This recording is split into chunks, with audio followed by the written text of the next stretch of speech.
Assalamualaikum warahmatullahi wabarakatuh. Perkenalkan, nama saya Muhammad Alfat Irsyadul Huda dengan NIM 25513191111102 dari kelas N1Q. Pada kesempatan kali ini, saya akan mempresentasikan materi ujian akhir semester mata kuliah Agama Islam dengan tema Politik dan Cinta Tanah Air dalam perspektif Islam yang bertopik Hubul Watan Minal Iman, cinta tanah air adalah sebagian dari iman. Nah, kira-kira apa ya hubungannya antara politik, cinta tanah air, dan Islam? Mari kita bahas bersama-sama. Berikut ini adalah poin-poin yang akan dibahas dalam presentasi ini. Yang pertama adalah pendahuluan, kemudian perspektif Islam tentang politik, diikuti dengan hubul watan dalam Islam, kemudian kontribusi Islam dalam politik nasional, dan yang terakhir adalah aktualisasi nilai Islam. Politik berasal dari kata polis atau dalam bahasa Yunani yang berarti kota atau negara. Dalam Islam disebut as-siyasah, yaitu seni mengatur urusan umat demi kemaslahatan bersama. Definisi cinta tanah air yaitu rasa kasih sayang mendalam terhadap bangsa dan tempat lahir. Dalam Islam disebut hubul watan yang merupakan bagian dari keimanan. Politik dan cinta tanah air tidak dapat dipisahkan karena keduanya adalah pengabdian kepada Allah melalui pelayanan kepada sesama manusia. Berikut ini adalah perspektif Islam tentang politik. Dalam surat An-Nisa ayat 58, Allah Subhanahu wa taala memerintahkan kita untuk menyampaikan amanah dan menetapkan hukum secara adil.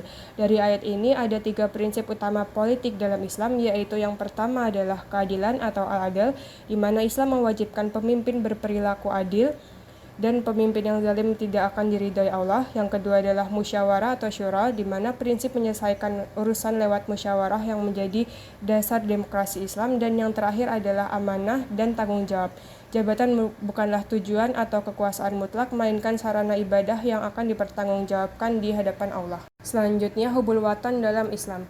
Berikut ini ada dalil Al-Quran dan hadis yang menggambarkan cinta tanah air.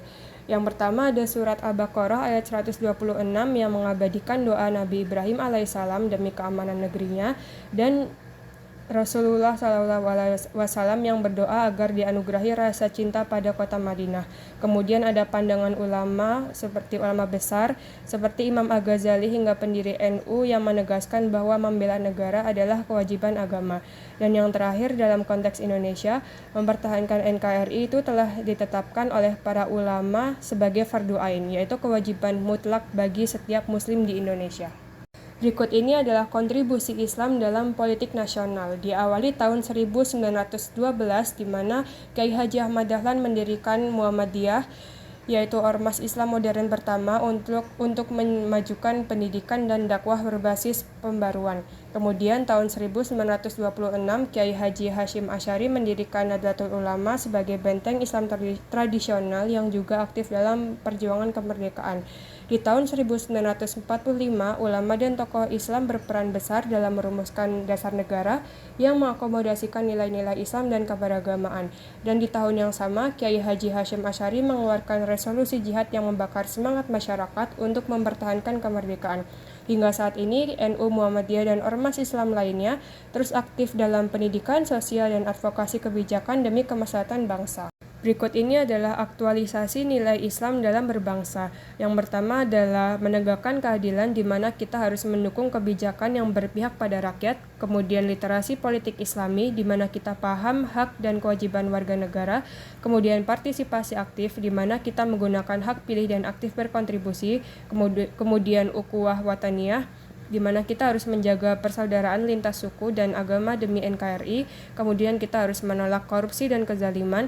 Dan yang terakhir adalah moderasi beragama yang menerapkan Islam wataniyah yang menyejukkan, bukan memecah belah. Berikut ini adalah kesimpulan dari presentasi kali ini. Yang pertama adalah politik dalam Islam bukan sekedar urusan duniawi, melainkan ibadah untuk mewujudkan kemaslahatan umat dan ridha Allah. Kemudian cinta tanah air atau hubul watan adalah bagian dari keimanan, di mana seorang muslim sejati adalah warga negara yang bertanggung jawab. Kemudian yang ketiga, Islam mengajarkan prinsip keadilan, syura, dan amanah sebagai pilar tata kelola negara yang baik. Kemudian yang keempat, ulama dan ormas Islam telah terbukti berkontribusi nyata dalam membangun dan mempertahankan Indonesia.